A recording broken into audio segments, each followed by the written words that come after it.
제 목소리 잘 들리세요? 네, 반갑습니다. 저희 과정은 책을 읽기 전에 들어보자. 들어보고 맛있거든 그때 다시 읽어보자. 이런 컨셉으로 진행되는 프로그램입니다. 그러니까 뭐 부담 갖지 마시고 한번 들어보시고 이 책이 나한테 좀 땡긴다. 이럴 때가 있어요. 그럴 때는 그 책을 한번 사서 꼭 읽어보시기를 권해드립니다. 1년이면 쏟아져 나오는 책이 수만 권에 이른다고 합니다. 그 책을 다 우리가 읽어볼 수는 없는 것이고 저희 북새통 주말 독서 경영 아카데미를 통해서 필터링을 한번 받아보시고 그중에서 마음에 와닿는 책들을 한번 선정해서 보시면 좋겠다라는 생각이 듭니다. 오늘 지금 이번 달 들어서 우리가 박웅현 선생님의 집중 독서를 진행하고 있습니다.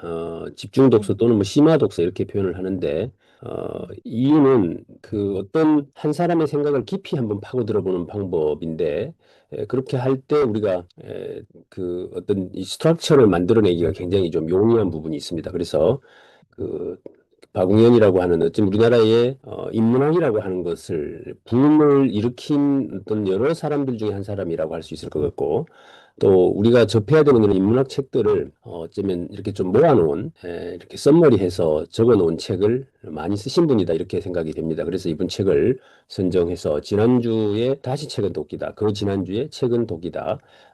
라는 책을 만나봤고 이번 주는 여덟 단어라고 하는 책을 제가 소개해 드리도록 하겠습니다. 이 책 제가 밑에 부제로 적어놨는데 안 읽은 사람은 있어도 한 번만 읽은 사람은 없다라고 할 만큼 유명한 책이죠. 그래서 또 우리 스스로도 자기 삶을 되돌아보거나 또는 자기가 책을 한 권 쓴다면 최소한 이 8개의 단어에 대해서 뭐라고 한마디 할 수 있을 정도의 뭔가가 준비되어 있다면 책을 한번 써보시는 것도 좋겠다 뭐 이런 생각도 해보게 하는 그런 책이다라고 소개를 드립니다. 자, 이분이 만든 광고 카피 빠르게 한번 넘어가 보겠습니다. 오늘 8단어에서 조금 속도감 있게 한번 진행해 볼 텐데, 진심이 짓는다라고 하는 카피를 만드신 분이시고요.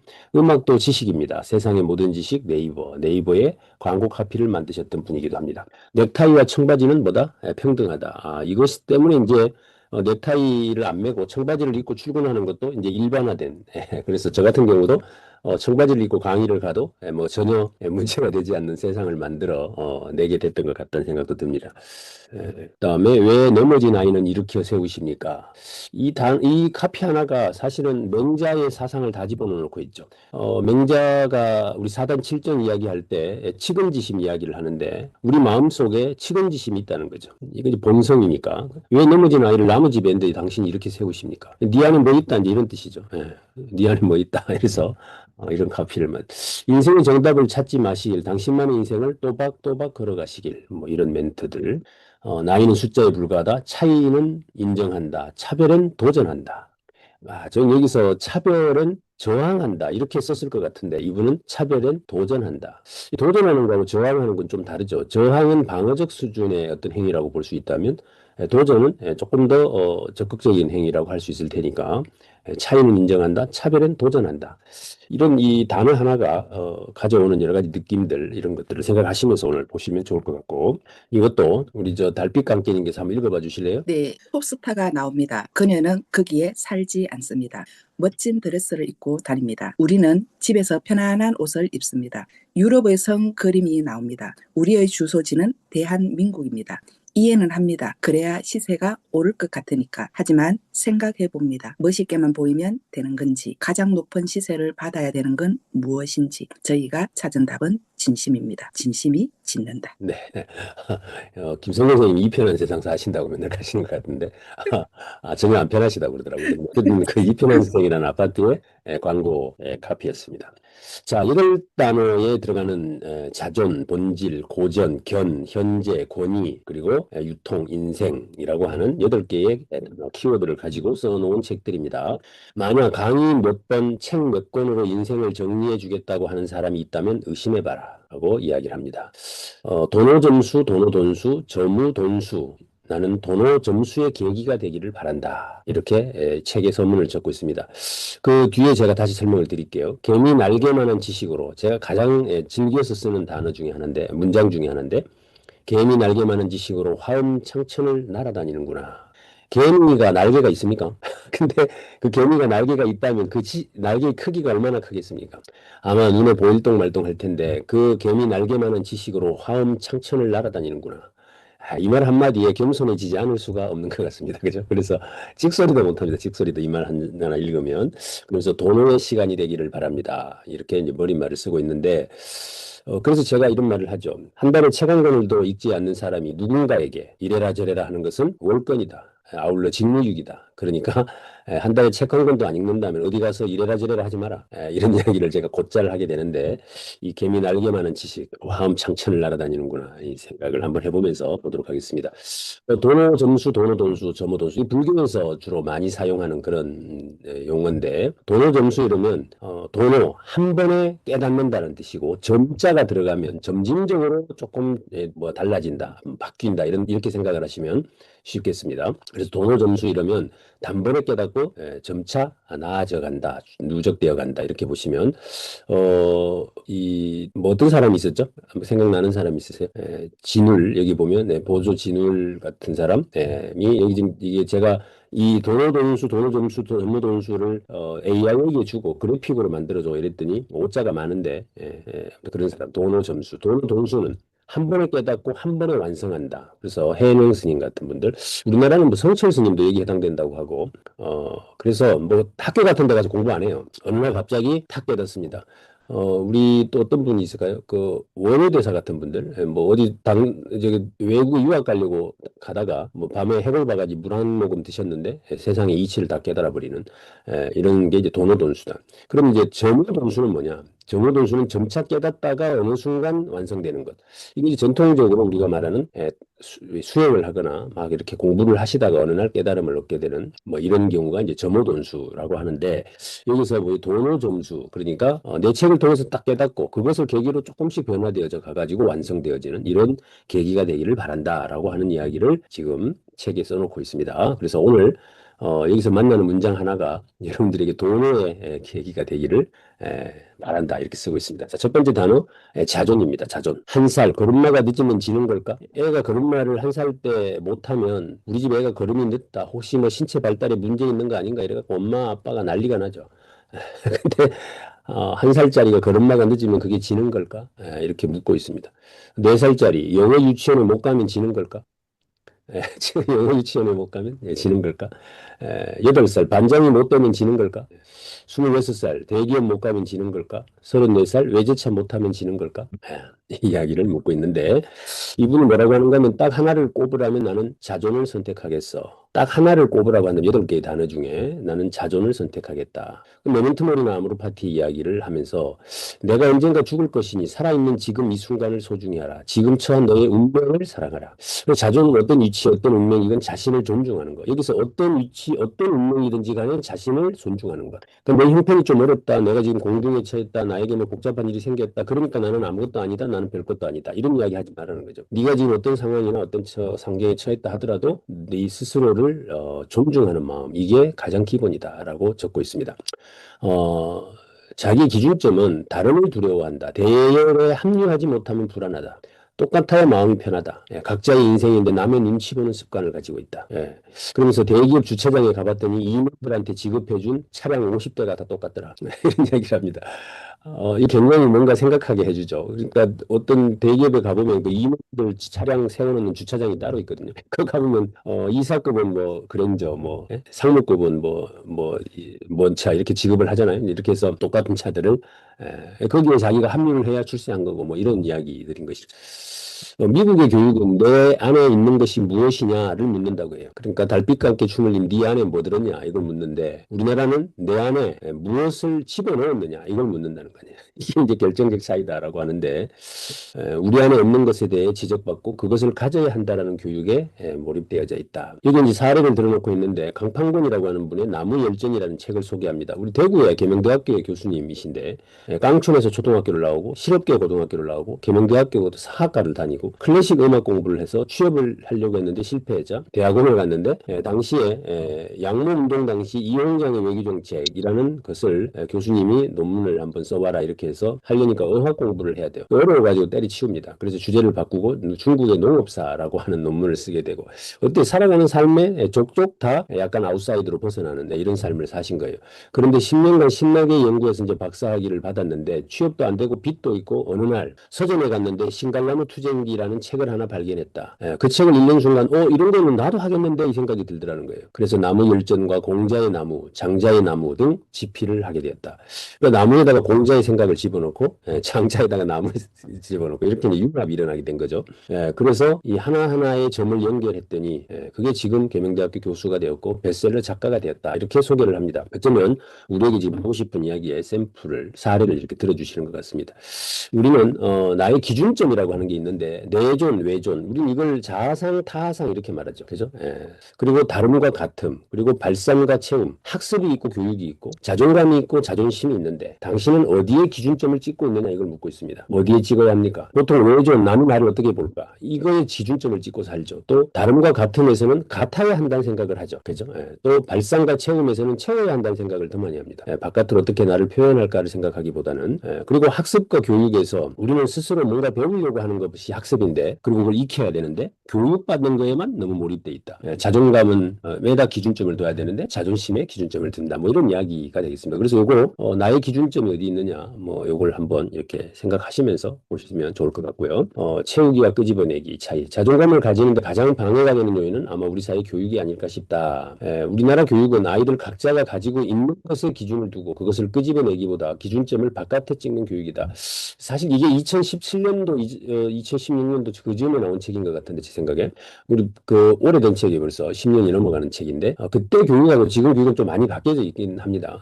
그래서 뭐 이건 아마 연세가 좀 있으신 분들은 여기에 공감을 하겠지만 요즘 학생들은 이런데 별로 그 공감을 하기가 어려울 것 같다는 생각은 듭니다. 명문 중고등학교 특목고 좋은 대학 좋은 직장 엄친 딸을 따라가는 게 우리의 교육이다. 이렇게 교육받은 우리는 다름을 두려워한다. 다름을 두려워한다. 있는 것 두고 없는 것 채운다. 이게 자존에서 굉장히 중요한 부분이죠. 왜 우리는 내 안에 있는 어떤 것들을 끄집어내서 남과 다른 것을 두려워하느냐. 그건 내 안에 있는 것의 가치를 소중한 줄 모르기 때문에 그렇다. 이렇게 보십니다. 뭐 제 자랑입니다. 제가 그 싸게 팔지만 힘들어도에서도 1편에서 다루고 있는 내용들이 네 안에 뭐 있다라는 컨셉인데 있는 것 두고 없는 것 채우려고 돌아다닌다. 이런 이야기입니다. 대표적인 예가 면접을 보러 가는 사람들이 대부분 약간 두려워한다는 거예요. 긴장을 하고 그 이제 그러지 말고 네가 그 회사를 면접 본다고 생각하고 가라. 네가 사장을 면접 보면 되지. 뭐 한다고 네가 사장이 너를 면접 보게 하느냐 이런 이야기죠. 그래서 뭐 묻는 거 보니까 인상 보니까 여기 오면 내가 나름대로 성장할 수 있겠다 싶으면 가는 거고 아니면 안 가는 거지. 뭐 이렇게 이제 이야기를 하는 거죠. 물론 실성이 있는 문제는 별개의 문제인데 일단 태도를 그렇게 가져가는 것은 필요하겠다라는 생각도 해봅니다. 어제 저희는 저희 어르신들 모시고 인문학 독서 테마 여행을 다녀왔는데 가면서 계속 그랬죠. 어제 이제 그 용궁사라고 하는 절에 갔었는데, 우리 너무 잘 아는 성철 스님의 이야기 아시죠? 네가 부처인데 무슨 부처를 보겠다고 이 절까지 높은 데까지 쫓아다니느냐 이제 이런 이야기인데, 그래서 내가 부처임을 깨닫는 것, 그것이 이제 여기서 이야기하는 이야기와 맥을 같이 한다라고 할 수 있겠습니다. 정혜신 박사님 아시죠? 모든 사람은 완벽하게 불완전하다라는 이야기를 하고 계십니다.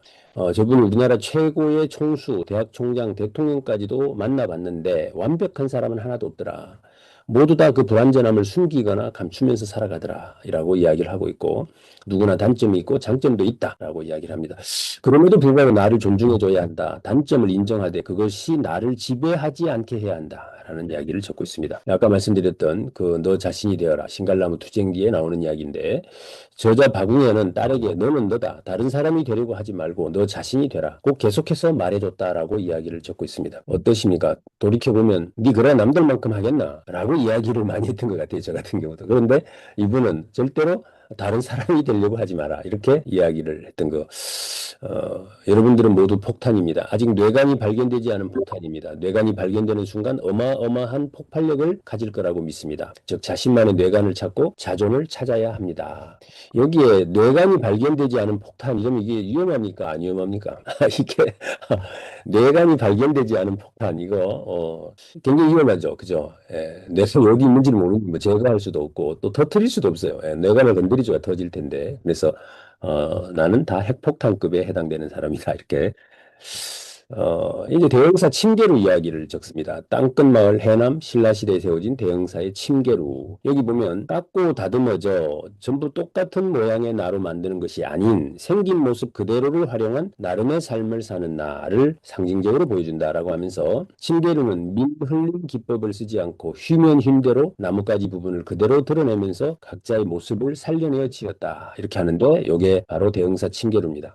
어떻습니까? 예, 굽으면 굽은 대로, 휘면 휜 대로 그대로 활용해서 지어졌죠. 예. 어때 마음에 드세요? 막 반듯하게 콘크리트로 막 각을 재가지고 이렇게 지은 집이 마음에 드십니까? 저런 게 마음에 드십니까? 뭐 우풍도 좀 셀 것 같고, 뭐 살기는 좀 불편해 보일 것 같은데 하나 정도 뭐 구경거리로 두는 건 어떨까 싶은 생각이 들지. 아 이거 좋다 싶은 생각은 안 들지만 어쨌든 자존. 내가 보는 대로 날 받아들여. 이봐, 이게 나야. 네가 날 원한다면 있지만 넌 있는 그대로의 나를 받아들여야 돼. 예, 브리트니 스피어스라는 사람의 글을 소개하고 있습니다. 나를 사랑한다면, 나를 원한다면 있는 그대로를 받아들여야 한다라고 상대에게 이야기합니다. 여러분도 이렇게 말할 수 있기를 바랍니다. 나를 그대로 받아들여. 답은 저쪽에 있지 않습니다. 답은 바로 지금 여기 내 인생에 있습니다. 그러니 그 인생을 살아가고 있는 스스로를 존중하는 여러분이 되었으면 좋겠습니다. 자, 두 번째 단어 본질입니다. 본질. 본질을 알아야 혁신이 존재한다라고 해서 이제 피카소의 이 그림을 소개하고 있죠. 여기 보면 저기 완성된 소라는 그림에서 색을 하나씩 살살살살 지워가요. 그럼 마지막에 그 크로키 형태로 그려져 있는 본질만 남죠. 이게 이제 우리가 쓰고 있는 껍데기가 있습니다. 그죠? 뭐 타이틀이 많잖아요. 저 같은 경우 뭐 타이틀 되게 많은데 타이틀을 다 떼내고 나면 올 것이 남아있는 어떤 그것, 그걸 이제 본질이라고 설명을 하고 있습니다.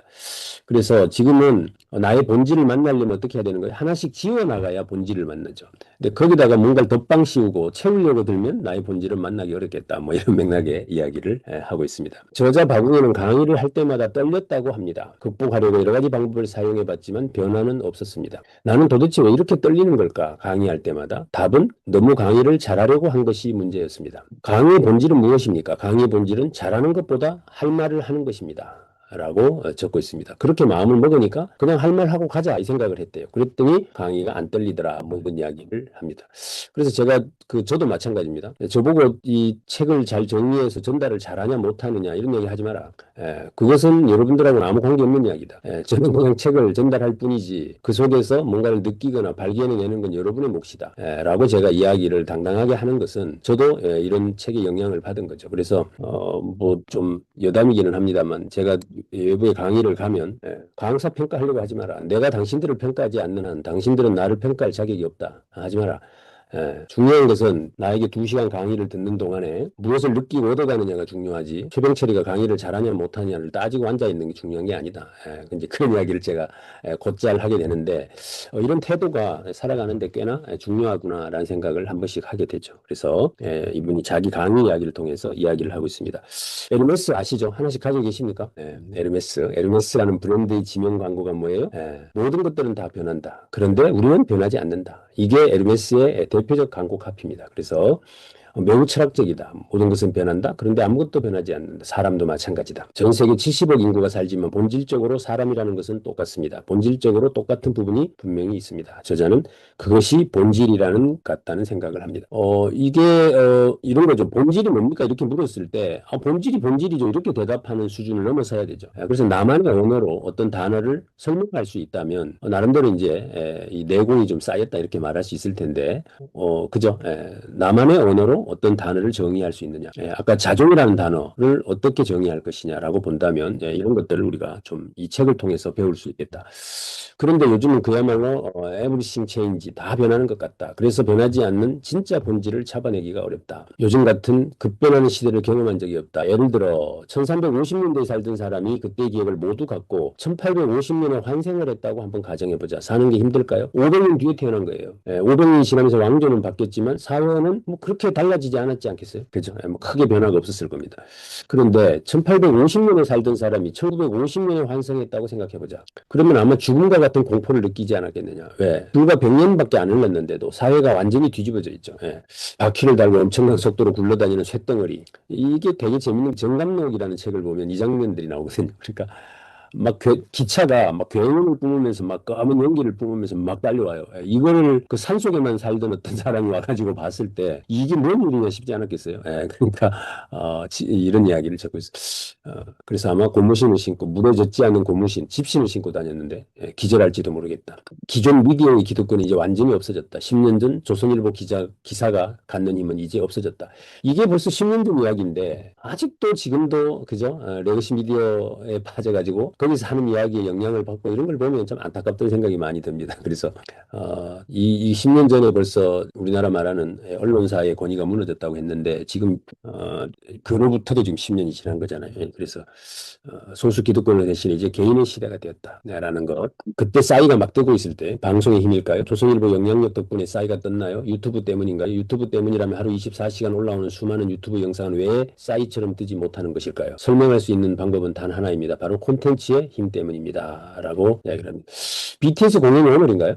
서울에 갔더니 뭐 호텔 구하기가 어렵던데 그만큼 많은 사람들이 왔고 어제 부산에도 보니까 엄청난 인파들이 외국에서 BTS 공연 본다고 들어왔다고 하더라고요. 이게 그 뭐 30만 명 들어왔다 그러던데 그 30만 명이면 오락하면 오겠습니까? 지돈 내가지고. 근데 무슨 힘으로 그 사람들이 오느냐? 결국 콘텐츠의 힘이다라고 하는 이야기를 쓰고 있습니다. 그래서 강력한 콘텐츠는 미디어가 무엇이 됐든 퍼지게 되어 있다라고 하는 이야기를 합니다. 그래서 아이디어는 퍼스트고 미디어는 팔로우다라는 이야기를 이 사람이 쓰고 있습니다. 그게 회사 내부의 슬로건 중에 하나다. 그 아이디어가 더 우선이다라는 이야기를 이 콘텐츠의 힘이다라는 거죠.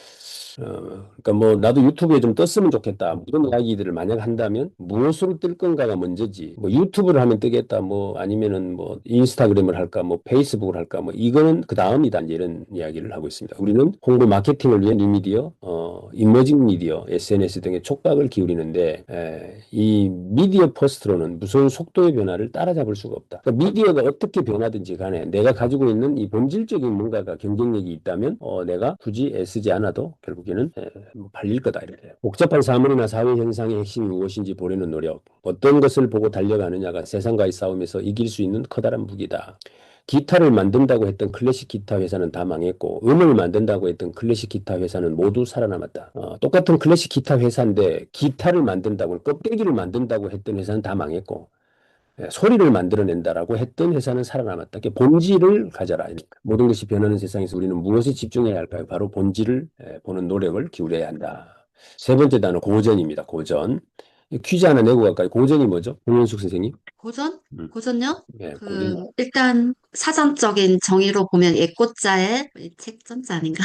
그러한데, 어쨌든 세월과 싸워서 이겨낸 음, 그런 나력, 저력, 아직도, 뜨거운 하도로 남아있는 그런 생명력 같은 네, 것? 좋습니다. 네.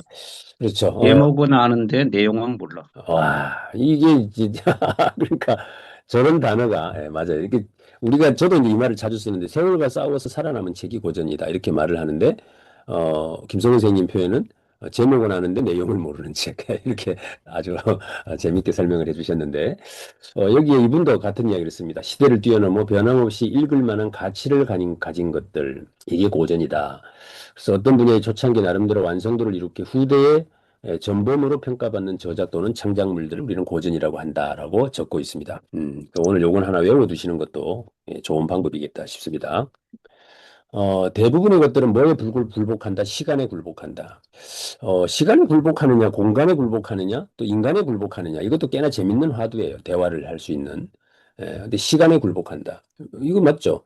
그 어떤 뭐 TV 프로그램 어떤 100살 넘은 영감님이 뭐라 그래요? 어떻게 그 미운 사람들하고 이 살아오면서 지혜를 발휘했느냐라고 물으니까 뭐 가만뒀더니 다 죽더라 이러잖아요. 이게 무슨 말이냐면 시간과 싸움에서 굴복한다 그 이야기죠. 그러니까 또 오래 사는 게 장땡인데 여기 보면 대부분의 것들은 시간에 굴복한다. 그런데 고전은 시간과 싸워 이겨냈다. 300년, 500년을 살아남았고 앞으로 더 살아남을 거다. 놀랍지 않느냐.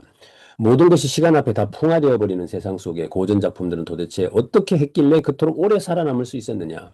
아니 오히려 풍화되기보다 마치 시간의 엄호를 받고 있는 듯 날이 갈수록 더 단단해질 수 있느냐라고 묻습니다. 여기에 저자 박웅현이 강의하는 곳에 수강생이 보낸 메일 내용을 읽어보겠습니다. 요거 달빛님이 한번 읽어봐 주실래요? 네, 그런 관점에서 볼 때 전 세계인을 감동시키는 위대한 문학이나 미술, 음악 등 예술 작품들은 본질에 가깝다고 볼 수 있습니다. 나한테만 좋은 것이 아닌, 우리나라에서만 좋은 것이 아닌 전 세계 다수의 인간이라는 종이 느끼는 근본적인 무엇을 건드리는 것이기 때문입니다. 그러니까 제가 이제 강의를 하는 사람이다 보니 강의 이야기를 조금 해드리면 이렇습니다. 강사 중에 이렇게 하면 나아져요, 이렇게 하면 돈 벌어요, 이런 이야기를 해서 스타 강사가 되는 경우가 없어요. 근데 당신 할 수 있습니다. 당신 안에 꿈이 있습니다. 누구나 할 수 있습니다. 도전하세요. 이런 이야기를 하는 사람들이 대체적으로 유명한 강사들이에요. 이게 무슨 이야기냐를 저도 한번 유심히 보게 되는데 결국에 인간이 가지고 있는 가장 본질적인 걸 건드리는 사람이에요. 그런데 단순히 스킬, 오늘 이렇게 하면 조금 더 나아질걸요. 뭐 좀 기능적인 것들을 이야기하는 사람들이 그때는 와와하고 좋아하는데 지나고 나서 보면 그거는 뭐 없어도 그만이고 뭐 다르게 해도 되고 뭐 이런 것들에 다 무너져 버려요. 결국 우리는 뭐를 건드려야 된다? 본질을 봐야 된다라는 것에서 저 동의를 하는데 이분이 고전은 그 본질을 다루기 때문에 고전이다는 이야기를 하고 있는 겁니다. 그래서 우리도 만약에 책을 한 권 쓴다거나 또는 뭐 어떤 걸 한다고 할 때 이런 생각을 좀 하고 근데 아이고 뭐 빤한 이야기 식상한데라고 할 가능성도 매우 높아요. 원체 이제 많이 흔하기 때문에 그래서 이런 생각을 한번 해보게 합니다. 지금까지 살아남아 고전이 된 모든 것들을 우리는 무서워해야 한다. 하지만 되려 무시하고 지루해야 한다. 매일 새롭게 터져나오는 것들에 적응하며 살기에도 바쁘기 때문이다. 그런데 생각해봐야 된다. 무엇이 더 본질적일까? 일주일 한 달 후면 시들해지는 당장의 유행보다 시간이라는 시련을 이겨내고 검증된 결과물들이 훨씬 본질적이지 않겠느냐라고 적고 있습니다.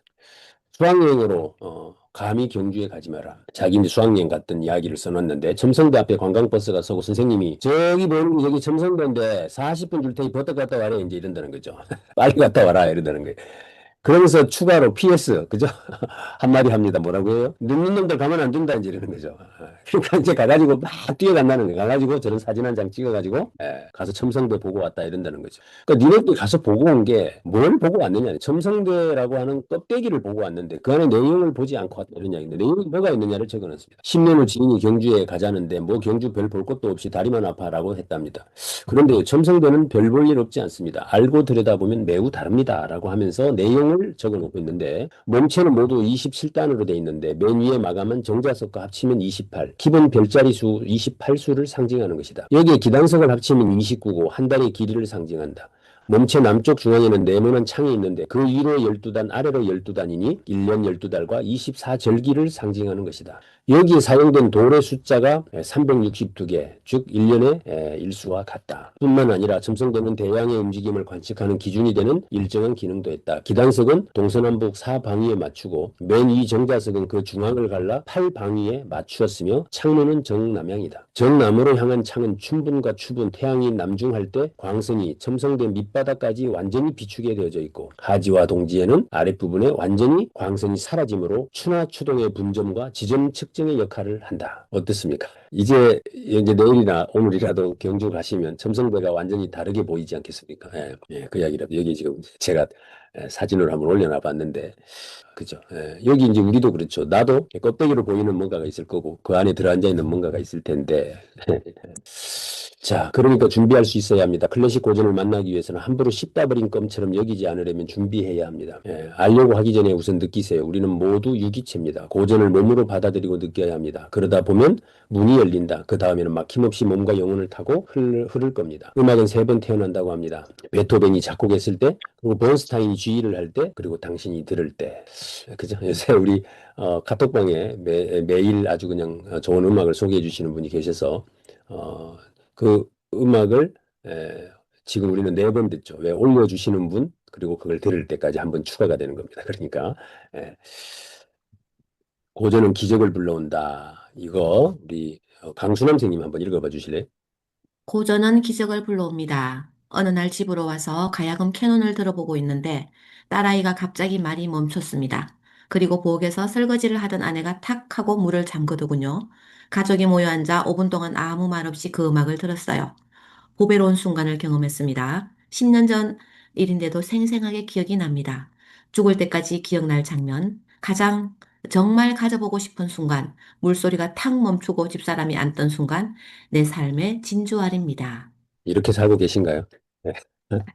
어, 저희는 제 둘째가 이제 클래식을 좀 좋아해서 한 번씩 이렇게 막 음악을 이렇게 크게 틀어요. 그러면 자식가 시끄럽다 이렇게 막 하게 되는데 이 집은 이 갑자기 설거지를 하던 아내가 어, 와서 캐논을 딱 듣고는 수돗물을 잠그고 설거지하는 소리를 안 내는 여기에 굉장히 많은 것들이 그래서 어, 이게 뭐죠? 이게 행복이라고 하는 거죠. 예.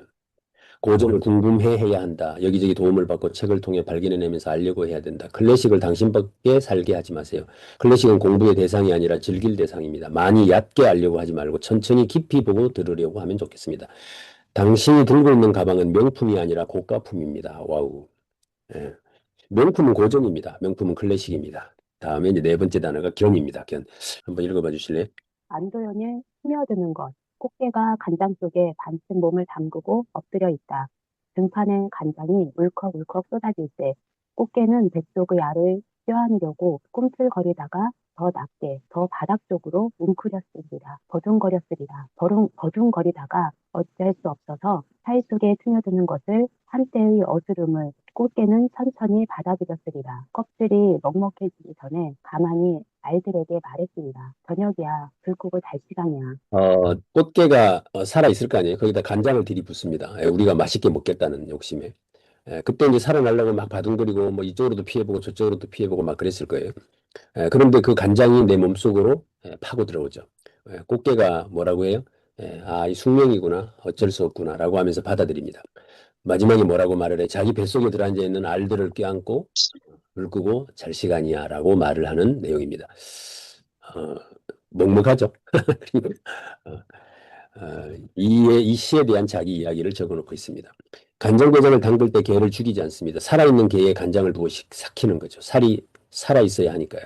이 시를 아침에 읽었는데 힘이 다 빠졌어요. 우리 딸아이는 울컥울컥 쏟아질 때 부분에서 벌써 울기 시작했어요. 안도현 시인은 참 나쁜 사람이에요. 저녁이야, 불 끄고 잘 시간이야라니 어쩌라는 겁니까?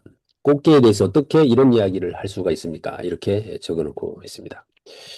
이 시를 읽기 전에 꽃게를 몰랐습니까? 한 번도 먹어본 적이 없습니까? 똑같은 꽃게를 보고 다른 것을 읽어낼 수 있는 힘을 우리는 이렇게 읽습니다. 견. 그래서 제가 시하느냐 견하느냐 이 말을 계속 하는 건데 네 눈에 보이는 것만 가지고 말하느냐 아니면 그 속에 들어앉아 있는 것을 보느냐 이거죠. 그래서 똑같은 어떤 것을 보고 그 안에 다른 것을 읽어낼 수 있는 힘 이것을 견이라고 한다. 그래서 시청하다 할 때 시자죠. 볼 시자. 그래서 요 시자와 견자를. 그래서 지금 이제 봄이 되면 아마 오늘부터 개나리 피기 시작할 것 같은데, 그죠? 개나리를 보고 그 다음에 순서대로 피잖아요. 뭐 이제 목련꽃 지고 그 다음에 벚꽃 피고 뭐 이렇게 이제 순서대로 막 앞다퉈서 필 텐데 이거를 시하는 거죠. 시청 텔레비전 시청하듯이. 그게 아니고 그 안에 들어앉아 있는 다른 것을 볼 수 있는 힘, 견해야 된다. 시하지 말 견해라. 그래서 여기에 마음에 있지 않으면 보아도 보이지 않고 들어도 들리지 않으며 그 맛을 모른다라고 하는 대학에 나오는 글을 소개합니다. 우리는 간장게장을 흘려봤고 안도현 씨는 깊이 새겨보았습니다. 거기에 스며드는 것의 차이가 생긴 것입니다. 라고 적고 있습니다. 안도현 씨는 아시죠? 연탄재 함부로 차지 마라. 니는 언제 한번 그렇게 뜨거워져 본 적이 있었느냐 뭐 이런 이야기를 했던 그래서 시청과 견문, 우리의 대부분의 행동은 시청을 합니다. 간장게장을 먹을 때 그저 흘려듣고 흘려보고 들은 겁니다. 그런데 어느 순간 안도현은 간장게장의 견문을 한 겁니다. 여기서 차이가 납니다. 흘려보고 듣느냐, 깊이 보고 듣느냐, 시청을 하느냐, 견문을 하느냐, 다른 사람과 동일한 생각을 하느냐, 차별성을 갖느냐. 이걸 그래서 제가 정리를 해봤어요. 이게 이제 인문학책에서 이걸 따로따로 막 언급을 하면 이게 막 헷갈리는데 제가 쭉 이렇게 한번 정리를 해보면 제일 앞에 있는 시자가 저게 본 시자가 아니고 저게 보인 시자입니다. 제일 앞에 있는 시자가 보일 시자. 이건 의지도 없어요. 그냥 눈에 보는 거예요. 이거는 내 주도적이지 않죠. 그 다음에 시자가 있죠. 저게 본 시자입니다. 내가 의도를 갖고 보는 거예요. 내가 지금 화면에 여러분들 김성용 쌤도 계시고 박수현 쌤도 계시고 이정수 쌤도 계시지만 제가 그냥 이렇게 보여질 때는 세 사람이 흐릿하게 보여요. 근데 제가 박수현 선생님 쪽으로 포커싱을 딱 해서 보면 이게 뭐 시하는 거죠.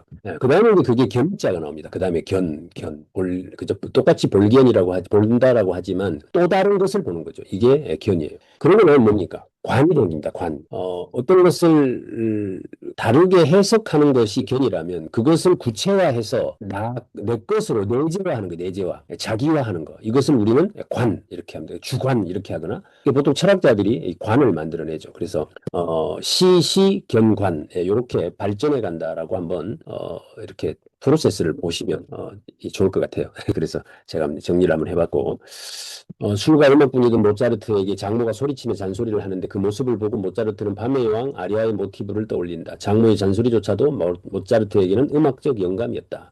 아이작 뉴턴이 만유인력을 발견할 때 사과가 떨어졌다. 아르키메데우스가 목욕을 할 때 처음 했을까요? 하필 그 순간 대우각성을 했느냐? 바로 시에서 견의 경지로 들어간 것이다. 라고 합니다. 사과가 뭐 뉴턴 앞에서만 처음 떨어진 것도 아닌데 거기서 견을 발견한 것이고 아르키메데우스가 목욕탕 물이 넘친 게 뭐 한 번만 넘친 게 아닌데 거기서 유레카를 외쳤던 이유가 그거다 이렇게 적고 있습니다. 앙드레 지드는 지상의 양식에서 시인의 재능은 자두를 보고도 감동할 줄 아는 것이라고 했다. 생각의 탄생에는 이런 문장이 나온다. 발견은 모든 사람들이 보는 것을 보고 아무도 생각하지 않는 것을 생각하는 것으로 이루어져 있다. 그리고 이것은 모든 천재들의 공통점이다. 모두가 보는 것 시청, 아무도 생각하지 못하는 것을 생각하는 것, 이것이 견문이다. 텔레비전을 견문한다고 하지 않습니다. 텔레비전을 시청한다고 하죠. 그러니까 도종환 선생님이 본 담쟁이에 대한 글을 소개합니다. 이것도 누가 좀 읽어주시면 이정숙 사장님 한번 읽어봐 주시렵니까? 네, 도종환 시인이 본 담쟁이. 저것은 벽, 어쩔 수 없는 벽이라고 우리가 느낄 때, 그때 담쟁이는 말없이 그 벽을 오른다. 물 한 방울 없고 씨앗 한 톨 살아남을 수 없는 저것은 절망의 벽이라고 말할 때, 담쟁이가 서두르지 않고 앞으로 나아간다. 계속. 한 뼘이라도 꼭 여럿이 함께 손을 잡고 올라간다. 푸르게 절망을 다 덮을 때까지 바로 그 절망을 잡고 놓지 않는다. 저것은 넘을 수 없는 벽이라고 고개를 떨구고 있을 때 담쟁이 잎 하나는 담쟁이 잎 수천 개를 이끌고 결국 그 벽을 넘는다. 와. 네. 또 똑같은 담쟁이를 보고 아따 담쟁이 그 멋있네 뭐 이런 거 하죠. 우리 보통 이제 아이고 이 집에 뭐 저라도 담장 넘어지는 거 아니야 뭐 이러죠. 보통 우리가 이제 담쟁이를 보면. 그런데 여기서 도종환 선생님은 뭐죠? 이게 아시겠지만 민주화라고 하는 것의 상징적 개념이 담쟁입니다. 그래서 그런 거를 봐낸다 이런 이야기를 쓰고 있습니다. 진짜 견을 하려면 시간을 가지고 봐줘야 한다. 시간을 가지고. 제가 방금 무슨 생각을 했냐면 지금 시간이 35분이에요. 지금 이 8개의 단어 중에 4개째 하고 있는 것 같은데 아무리 봐도 8개를 다 할 것 같지가 않아요. 그래서 이걸 스킵하면서 빨리 넘어갈까 아니면 조금 못하더라도 시간을 갖고 할까 이 고민을 살짝 했어요. 방금 하면서 결국 결론은 뭐죠? 여기에 시간을 가지고 봐줘야 된다. 그래서 제가 다 못하더라도 그냥 시간 내에서 마무리하도록 하겠습니다. 여기 진짜 견을 하려면 시간을 가지고 봐줘야 한다. 그죠? 그래서 멈추면 비로소 보이는 것들이라는 책은 어쩌면 해민 스님이 여기에서 힌트를 얻었겠구나 라는 생각을 해보게 하는 거죠. 이게 독서의 재미예요. 그죠? 글을 읽다가 이 사람이 어디서 힌트를 얻었나. 그러니까 경지에 도달한 사람은 그 말 못하는 기계하고 대화를 해요. 그래서 그놈이 몸살을 하는지 아니면 물이 먹고 싶은 건지 뭐 이 이야기를 이분들은 딱 알아채더라고요. 그래서 저기서 보면 그리스인 조르바가 바다하고 대화를 하려고 그래요. 이번 봄에 여러분들 꼭 체험을 한번 우리가 해보자고요. 그래서 다음 주에는 우리 채팅방에다가 이 생각을 유추하면서 글을 읽어나갈 때 우리는 뭐죠? 그 사람의 시간 속으로 같이 들어가죠. 그러니까 그 작가와 시간대가 같이 이렇게 만나게 되는 그 쾌감을 여러분들도 맛을 보시면 좋겠고 여기 보면 그리스인 조르바에서 조르바는 배우지 않았지만 현명한 사람입니다. 바다가 하는 말이 궁금해서 들으려고 노력합니다. 와우. 제가 그 회사에 가보면 장인들이 있거든요. 장인들. 흔히 이제 기능장, 명장 이런 사람들. 이 사람들은 자기가 다루는 기계하고 대화를 해요. 제가 그래서 명자, 장자, 리스크 매니지먼트라는 책에다 그 내용을 썼는데 내가 사물과 대화한 것들을 한번 올려보자고요. 그죠? 그러면 꽃망울 보고 할 말이 있어요? 없어요? 꽃망울을 봐도 할 말이 많죠. 그죠? 그렇게. 고은 시인은 새는 새소리로 말하고 쥐는 쥐소리로 말하는데 나는 뭐냐? 지금 도대체 나의 가가거기의 고교는 뭐냐? 모든 것들이 말을 걸고 있는데 아무것도 들으려고 하지 않는 그저 저만 잘났다는 우리의 가가거교는 도대체 뭐냐? 와, 이런 것도 기가 막힌 문장이죠. 그래서 그 새는 새 소리를 하잖아요. 쥐는 쥐 소리를 하고 사람은 사람 소리를 안 내고 지 소리를 안 내죠. 남의 소리를 하고 뭐 이렇게 한다. 수많은 시간을 오지 않는 버스를 기다리며 꽃들이 햇살을 어떻게 받는지 꽃들이 어둠을 어떻게 익히는지 외면한 채 한 곳을 바라보며 고작 버스나 기다렸다는 기억에 목이 맬 것이다. 즐거이 배우고 깊이 생각하라. 이 말에서 중요한 것은 심사다. 깊을 심자 생각사자 깊은 생각. 피천득 선생님이 딸에게 이런 말처럼 천천히 먹고 천천히 걷고 천천히 말하는 삶. 이렇게 되면 길거리에 풀 한 포기에서 우주를 발견하고 아무 생각 없이 먹는 간장게장에서 새로운 세상을 얻을 수 있다. 깊이 들여다본 순간들이 모여 찬란한 삶을 만들어낸다. 자, 5번째, 현재라고 하는 단어입니다. 어쩌면 8개의 단어 중에 요즘에 굉장히 많이 쓰여지고 있고 또 이렇게 삶의 반영을 많이 하고 있는 단어가 현재라는 단어인 것 같아요. 그죠? 요즘 이제 뭐 내일, 미래 이런 이야기 하면 싫어합니다. 요즘 사람들. 그리고 현재를 즐겨라, 뭐 현재 행복해라 이런 이야기 하면 다들 좋아해가지고 합니다. 그래서 5번째, 현재. 여기서 개처럼 살자 이런 이야기를 합니다. 아주 제가 좋아하는 문장인데 이거를 얘는 밥을 먹으면서 어제의 공놀이를 후회하지 않고 잠을 자면서 내일의 꼬리치기를 미리 걱정하지 않는다. 얘들은 원형의 시간을 살고 있다. 행복은 원형의 시간 속에 있다. 얘들은 잘 때 죽는 듯 잡니다. 눈을 뜨면 해가 떠 있는 사실에 놀라요. 밥을 먹을 때는 세상에 나에게 밥이 있다니 하고 먹고 산책은 온 세상을 가진 듯 뛰어다녀. 맞는 것 같아요. 다들 얼굴 표정에 뭔가 좀 감동하는 느낌이 안 보여요. 이게 지금 엄청난 글이잖아요. 걔가 밥을 먹으면서 어제 내가 공놀이 할 때, 공을 놓쳤잖아. 이런 생각 안 한다는 거잖아요. 주인이 공을 탁 던져줬는데 못 받았다. 와, 내가 왜 그랬지? 진짜 큰 잘못을 했어. 뭐 이런 생각 안 한다는 거 아니에요. 그러니까 거기다가 잠을 자면서 내일은 꼬리를 어떻게 치면 우리 주인이 더 기뻐할까? 내일은 꼬리를 뭐 이하로 한번 흔들어 볼까? 막 이런 생각 안 한다는 거 아닙니까? 걔들은 잘 때 죽은 듯 잔다. 눈을 뜨면 해가 떠 있는 사실에 깜짝 놀란다는 거 아니에요? 그래서 밥을 먹을 때는 세상에